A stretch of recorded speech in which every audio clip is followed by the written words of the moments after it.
دين الأنبياء إنه الإسلام نور وضياء قسما بالله رب العالمين ما ارتضينا غير دين الله دين فهو دين الحق دين الأنبياء إنه الإسلام نور وضياء هذا الدر وهذه الكلم بمديح الهادي تنتظم ضاءت بالمختار الظلم وحلا في مولده النغم. Assalamu alaikum wa rahmatullah, and welcome to the second interview on Finding Me today on the ITV networks. And I'm sure that all of you are sitting and listening are going to say, we want more, because that's how I feel every time I'm in the company of Professor Zondi. I'm not going to do too much introductions because I have too many questions, and I say thank you again for extending this time to me. So in the previous interview, we spoke about Amilcar Cabral, we spoke about the son of the soil, about the vision of African leaders, and the greatest ones, of course, who have been taken away from Africa precisely in a determined effort to keep Africa always subservient.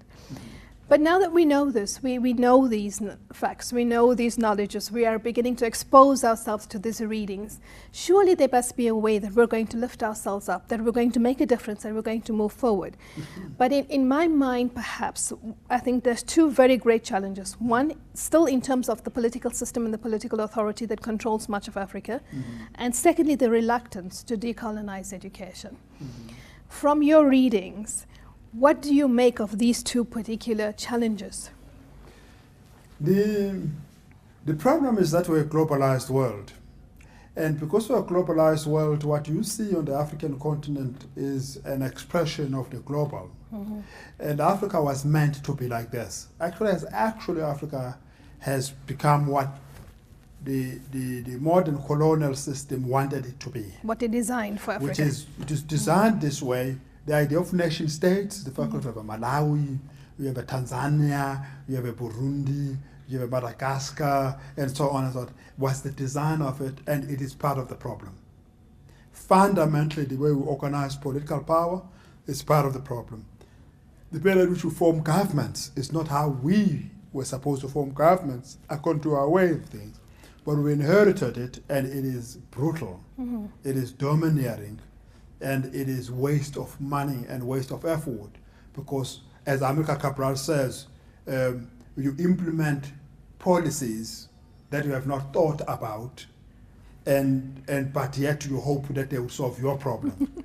And the policies are not designed for you.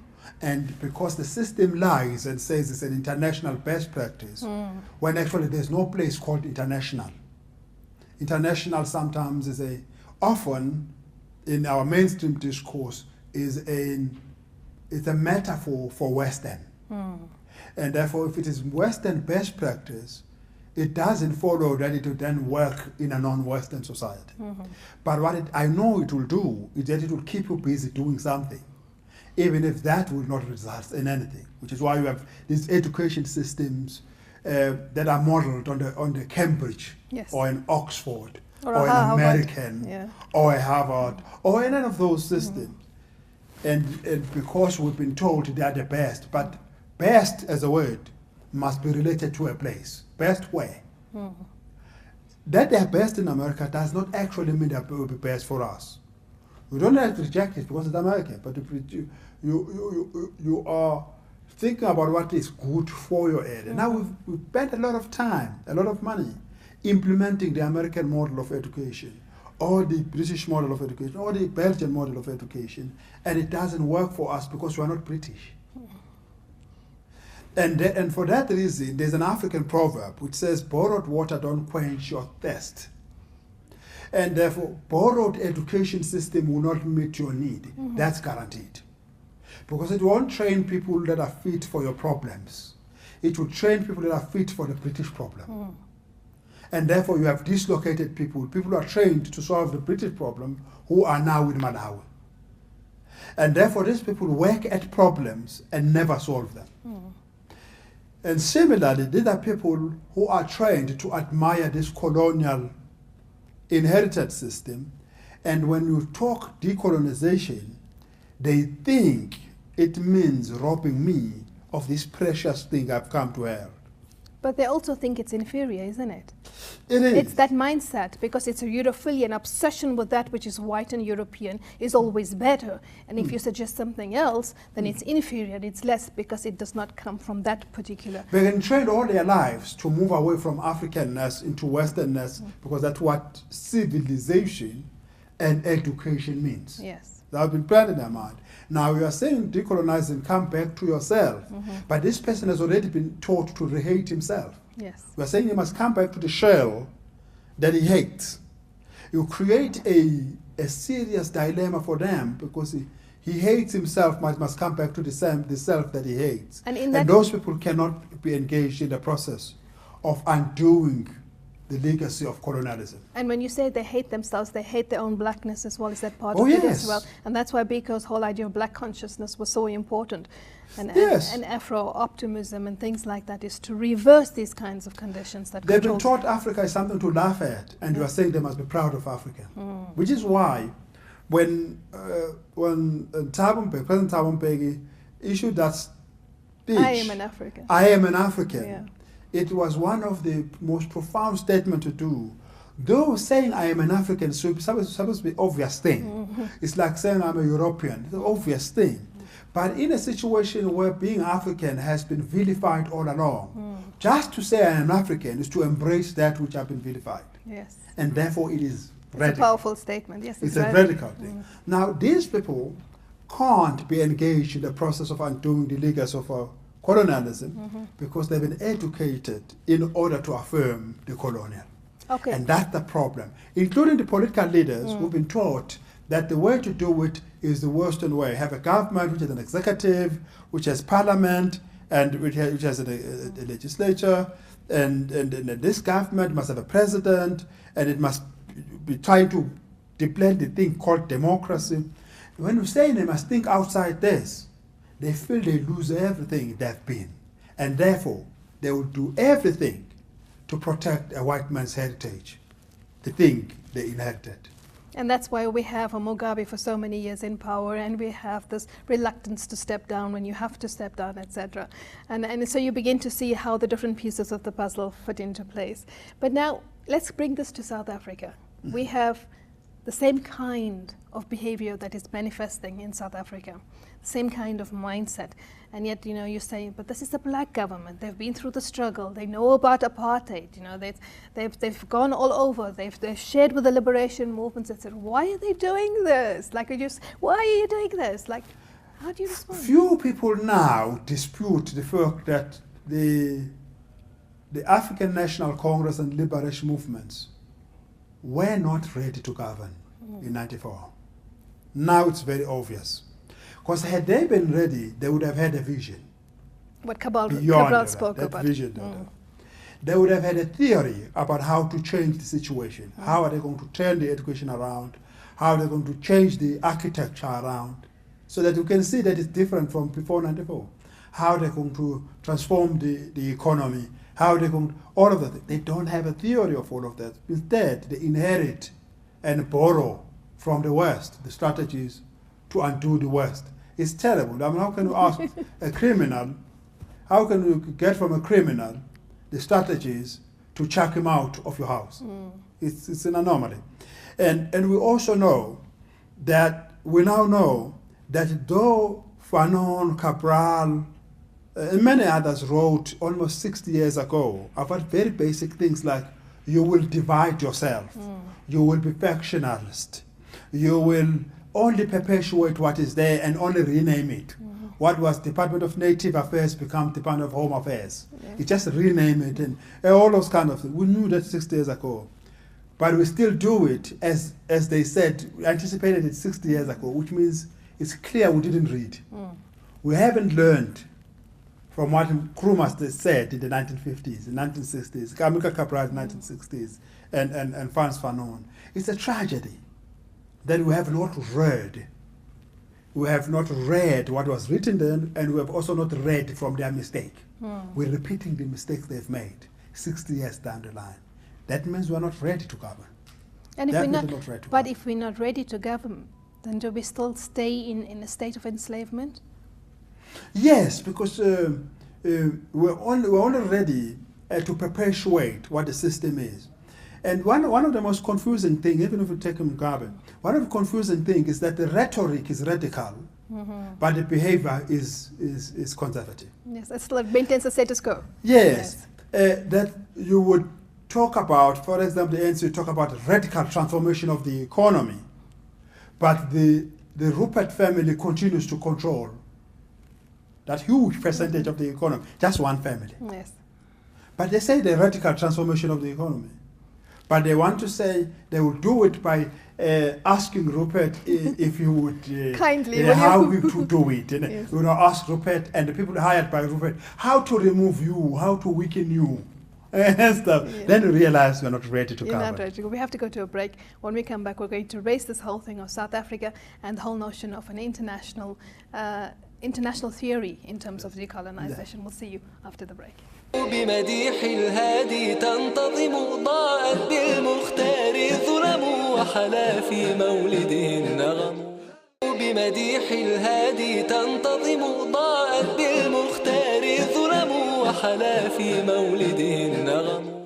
Assalamu alaikum rahmatullah and welcome to the final segment of Finding Me in the ITV Networks today with Professor Zondi. And we're talking about the real issues that face Africans. One of them is, of course, that we don't read and perhaps that we don't learn from our mistakes. Professor, is that an indictment on Africans? Terrible indictment, because it simply means many of the mistakes we are committing right now and the mistakes that are bringing the ANC down, by the way, it's bringing itself down, were pointed out in the 1950s and 1960s. And I think part of the problem is that because we're colonized, and though we're a liberation movement, but we have the colonial thing in you, the logic is always that, you did not read African literature. They probably never read Amilcar Cabral, though Amilcar Cabral was a liberation leader. But they've read Habermas and but all they of that. have learned Karl Marx, Yes. because it said it's to be left. It's a white man from Germany who is represented as radical. Of course, in Europe he's radical, but in Africa he's not radical because he has not studied and understood the African problem.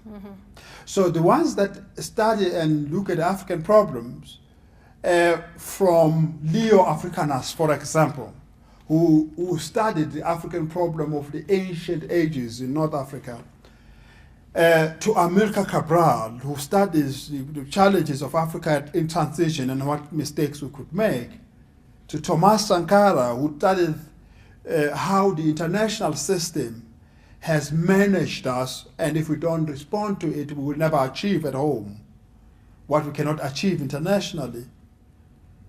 To many others, we have not read them, and we have hoped that we can destroy the system by using its own weapons. Yeah, no, you cannot. It just doesn't So using quite the work. same logic, basically using the colonial logic to try and turn the colonial system doesn't work. You It have to- simply means we also don't understand the international system, Yes.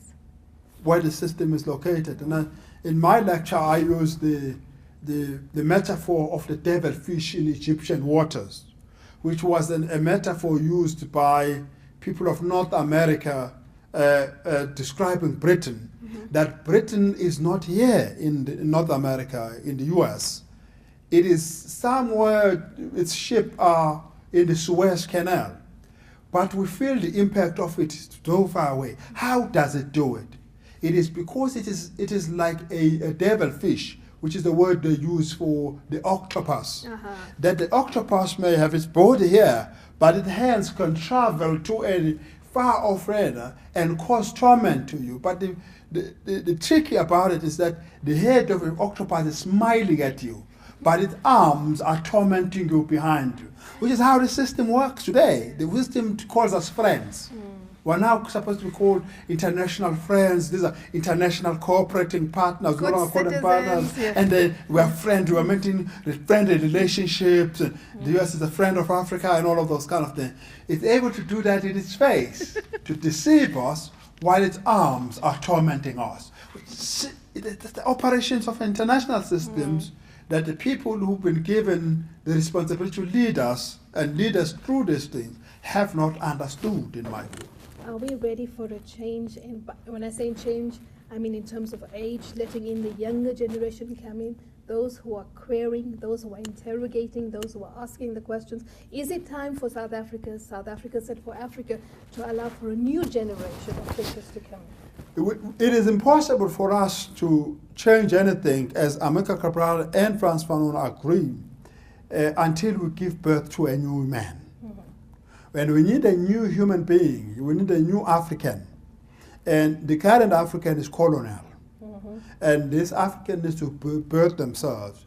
But we also need to allow younger people to venture into these zones where they can look beyond the Western idea, find from the ancient African ideas, find from ancient Asian ideas, ancient Latin American, Pacific ideas, those things that they need in order to respond to the system that holds them at ransom while it is smiling at them. You need another strategy, because if you smile back at it, it will give you a policy, ask Gisa. If you're smiling at it, it will give you a policy, outcome-based education, which came from Australia. Yeah. If you're smiling at it, it will give you strategies that come from the rating agencies about how you must fix your economy. How can the system that is brutalizing you give you solutions? No, it cannot. And smile at it. So It treats us like monkeys, Yes. and then it calls us monkeys also. yes, it does. Based on that, in terms of the decolonizing of education, how important it is for us to access the different kinds of knowledge, especially in terms of international theory, and what have you found? Part of what I found, part of what I've not read, is that what people have not read is that there is a lot that Africans themselves have been saying about the world. Africans are not just writing about themselves and writing about their cattle and their stuff, but they've also been thinking about the world. From Leo Africanus, who traveled, not the whole Mediterranean world, crossed the Mediterranean Sea, and look at that, to people like Al-Koni, that many people don't even know, was a native of Libya, who in the early ages, in the ancient times, was busy thinking about space and how you could manage the space. And of course, traveling across the desert and thinking about how do we reimagine ourselves and recreate all of those things. Long before we had ideas about regenerating the desert by rewatering it and stuff that was already thinking about it at the time. To great work that is done that's now being revived in Egypt about Islamic thought, about international relations that many people, even Muslims themselves, don't know about it and depend on Western thinking about how to think about the world. To Ngugi wa Thiong'o's idea of globalectic, that we can look at a globe and imagine a globe where everybody is in the world and recognized as existing in the world, and none of them must be assumed to be superior. There is a North America, there is a Europe, there is a Middle East, there is a South Asia, there is a Southeast Asia and East Asia, there is an Africa, there is an Oceania, there is a Pacific. None of them are superior, but they are different. They are different, but different does not mean superior. They all interact in order to enrich each other. And none should impose their culture, their language. None should impose their ways of being on others. None should impose their economical models, their political models on others. You should have 1,000 flowers that flourish, as the Chinese leader as once said. And that the relationship among these is one of dialogue, unlike the Western idea, which says the relationship among these cultures and religions and ways of being is one of clash, so that one will win at the end. No, this one is one of dialogue, so that they will learn how to cooperate and coexist and make the world truly diverse as it was made to be. Not this world now, where it has become homogeneous. We are now eat the same food, KFC. We now think the same way. Now we do the same music. It is completely unnatural that we should all now look like one. We now all look like European. It's just not natural, because to Europeanize the world, you needed to de-Africanize it, de-Arabize it, de-Asianize it, de-Pacific it. It's wrong. And as you're speaking about the world and the legacy that we should be leaving, it reminded me of a very nice thing that I saw once when I walked into a restaurant, and it says, that always when you're thinking of the environment, etc., think about, that sustainable development is about what you're going to leave for your children, but that's not really it. It's what you're borrowing from them, actually, in terms of the presence that you're using. That is true. There's an African saying that we used yesterday when we were talking about when David yesterday when we were talking about David Fish, where the saying of the Bamba people of Tanzania says that take care of the earth, not because it was handed down to you by your ancestors, but because it was learned to you by your great-grandchildren. Yes. So you owe it to the next 2 generations to take care of it, because it's not yours, it's theirs. So Professor, we're almost at the end. In terms of South Africa, what do you foresee? I think I am energized by the fact that the young people are stepping out in the world and say, we want a free, decolonized, intersectional education. I am inspired by the fact that they are forcing on us to think about how do we groom the next generation, because the education is the pipeline that produces the future leaders. If they are saying they want a decolonized education, it means they want one where they can draw from every part of the world. They want one which does not wool them into replicating Western illusions. They want one which gives them strategies about how you undo the structures of poverty, structures of oppression, structures of racism, structures of bigotry that we have inherited from colonialism. But I worry about the fact that the leaders are not understanding them. They think when the students are saying free education, they mean free from fees, that it is that we don't pay. But they actually simply mean free from all these strictures, including colonial strictures, the cultural, the psychological, all the witchcraft that we have lived under. They want to free themselves and free their minds, be thought leaders, decolonize themselves. But those contestations, I think they're going to continue. We've reached a point where you can no longer earn, you can no longer stop the hunger for a people to be free.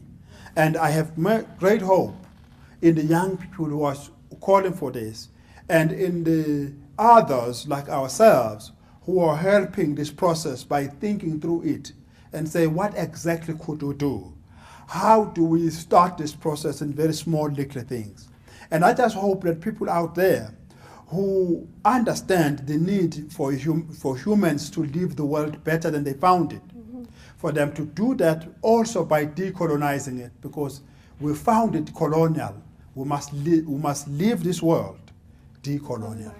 And that's very powerful, but I also think what you have just said is that we're doing what Amilcar Cabral had asked us, and that is we need to start writing that theory, isn't it? And that is the responsibility, I think, of your generation, while the young ones are thirsty and hungry and asking for a way forward. But thank you very much for sharing these ideas, Professor. Truly it is blessed to be in your company. Fi amanillah, wassalamu alaikum wa